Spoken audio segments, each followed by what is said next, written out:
বাংলাদেশের শীতের সিজনে টিনের ঘর যাদের থাকে, মনে আছে কিনা জানি না আপনাদের, ওই টিনের চালে যদি ছিদ্র থাকে, শীতের দিন টিনের চালে যদি ছিদ্র থাকে, তাহলে মাঝে মাঝে দেখবেন ওই চিকন ছিদ্রটা দিয়ে সূর্যের একটা আলো ঘরের ভিতরে ঢুকে। মনে পড়ে?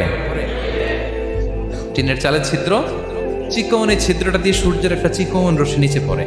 তো ওইটার কাছে গেলে দেখা যায় ওই আলোটার মধ্যে পাতলা কি কি যেন ধুলাবালি উঠতেছে। এটা আবার অন্য জায়গায় দেখা যায় না, এমনি দেখা যায় না, কিন্তু ওইটার কাছে গেলে দেখা যায় এই আলোটা যেই বরাবর আসছে, এইখানে কিছু ক্ষুদ্র ছোট ধূলিকণা, ডাস্ট ঘুরে বেড়ায়। আল্লাহ বলে এইটার নাম হচ্ছে যাররা। ফামান ইয়ামাল মিসকালা যাররাতিন খাইরান ইয়ারা।